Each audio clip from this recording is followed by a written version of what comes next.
ခေါက်ယောဂအတွက်ကဲကျင်ရှင်စီကိုရှိစဉ်အားလုံးမင်္ဂလာပါကျွန်တော်ရဲ့ channel ကနေပြန်လည်ကြိုဆိုလိုက်ပါတယ်ဒီနေ့မှာတော့လူအများစုကိုဒုက္ခပေးနေတဲ့ခေါက်ယောဂကုသရာမှာအဓိကအသုံးပြုတဲ့ဆေးဝါးတစ်မျိုးဖြစ်တဲ့ကိုရှိစဉ်ဆေးနဲ့ပတ်သက်ပြီးသိကြတဲ့အချက်တွေကိုပြောပြပေးသွားမှာပဲဖြစ်ပါတယ်သွေးထဲမှာယူရစ်အက်ဆစ်ပမာဏများပြားလာရာကနေရှည်စေဒူးစေနဲ့ခြေချင်းဝတ်အပါအဝင်အခြားအဆစ်အမြစ်တွေမှာရုတ်တရက်နာကျင်ကြိုက်ခဲရောင်ရမ်းမှုကိုဖြစ်စေတဲ့အခြေအနေကိုခေါက်ယောဂလို့ခေါ်ပါတယ်။ဒီယောဂဟာတကယ်ကိုမခံမရက်နိုင်အောင်နာကျင်စေတဲ့အတွက်လူနာတွေရဲ့နေ့စဉ်ဘဝကိုအနှောက်အယှက်ဖြစ်စေပြီးတော့အခက်အခဲတွေအများကြီးဖြစ်စေနိုင်ပါတယ်။ခေါက်ယောဂရဲ့ရုတ်တရက်နာကျင်တဲ့အခြေအနေကိုထိရောက်စွာကုသရာမှာအသုံးပြုတဲ့ဆေးတစ်မျိုးကတော့ကိုရှိစဉ်ဖြစ်ပါတယ်။ဒီဆေးဟာရောင်ရမ်းမှုကိုချော့ချပေးပြီးတော့နာကျင်မှုကိုတက်တာစေုံသာမကပဲခေါက်ယောဂထပ်မံဖြစ်ပွားခြင်းကိုကာကွယ်တဲ့နေရာမှာလည်းအသုံးပြုလို့ရှိပါတယ်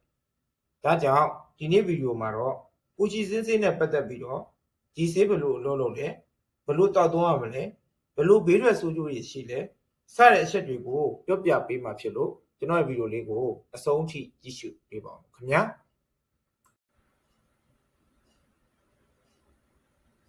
ကိုရှိစဉ်ဟာခေါက်ယောဂအတွက်သီးသန့်ထုတ်လုပ်ထားတဲ့ဆေးတစ်မျိုးဖြစ်ပြီးညာကျင်ကြိုက်ခဲမှုကိုတက်တာစေတဲ့ဆေးအုပ်စုထဲမှာတော့မပါဝင်ပါဘူး။ကိုရှိစဉ်ရဲ့အဓိကအစွမ်းတတိကတော့ခေါက်ယောဂကိုဖြစ်စေတဲ့ uric acid crystal လို့ခေါ်တဲ့ uric acid ပုံစံခဲတွေကြောင့်ဖြစ်ပေါ်လာတဲ့ရောင်ရမ်းနာကျင်ခြင်းကိုတိတိတတ်တာချော့ချပေးနိုင်တာပဲဖြစ်ပါတယ်။ဒါကြောင့်ခေါက်ယောဂကိုကုသရာမှာအလွန်ထိရောက်တဲ့ဆေးတစ်မျိုးဖြစ်ပါတယ်။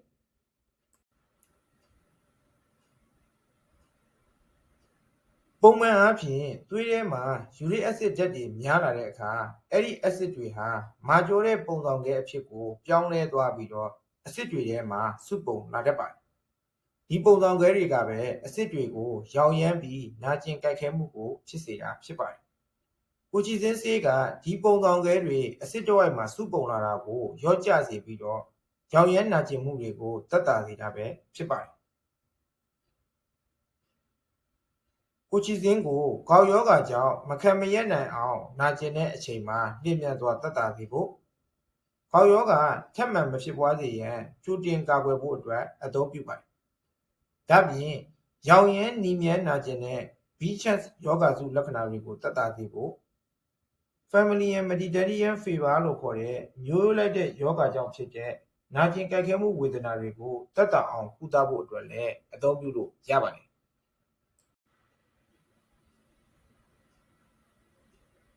ကိုရှိစဉ်ဆေးကဆရာဝန်ညွှန်ကြားချက်အတိုင်းတောက်သုံးရမယ့်ဆေးဖြစ်ပါတယ်။ယောဂအခြေအနေနဲ့ပြင်းထန်မှုပေါ်မူတည်ပြီးဆေးကိုတစ်နေ့ကိုတစ်ကြိမ်ဒါမှမဟုတ်နှစ်ကြိမ်ထိတောက်သုံးရန်ဆရာဝန်တွေကညွှန်ကြားလေးရှိပါတယ်။ဆေးကိုအစာနဲ့တွဲပြီးတောက်လို့ရတယ်လို့အစာမပါဘဲတောက်လို့လည်းရပါတယ်။ဒီဆေးကိုအသက်ယောဂနဲ့ကြောက်ကက်ယောဂရှိရတဲ့သူတွေကိုဝင်ဆောင်မိခင်နဲ့နှုတ်တက်မိခင်တွေအသက်အရွယ်ကြီးရနေတဲ့သူတွေကတောက်မယ်ဆိုလို့ရှိရင်တော့ဆရာဝန်နဲ့တေချာတိုင်ပင်ဖို့လိုပါတယ်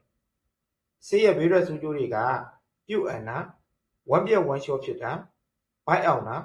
စတဲ့လက္ခဏာတွေခံစားရလေးရှိပါတယ်။ဒီဆေးကိုရေရှည်ဆွဲတောက်နေတဲ့သူတွေမှာအသက်ထိခိုက်ပျက်စီးတာအောင်ကြောရောင်ရမ်းတာယူရင်းရှင်စီအားနေတာစတဲ့ဘေးထွက်ဆိုးကျိုးတွေဖြစ်နိုင်တဲ့အတွက်သတိထားရန်လိုအပ်ပါတယ်ကိုရှိစဉ်ဆေးဟာတချို့သောဆေးဝါးတွေဖြစ်တဲ့ပိုးသက်ဆေးမှုသက်ဆေး HIV AIDS ကုသတဲ့ဆေးဝါးတွေနဲ့တွဲပြီးတော့တောက်တဲ့အခါမှာ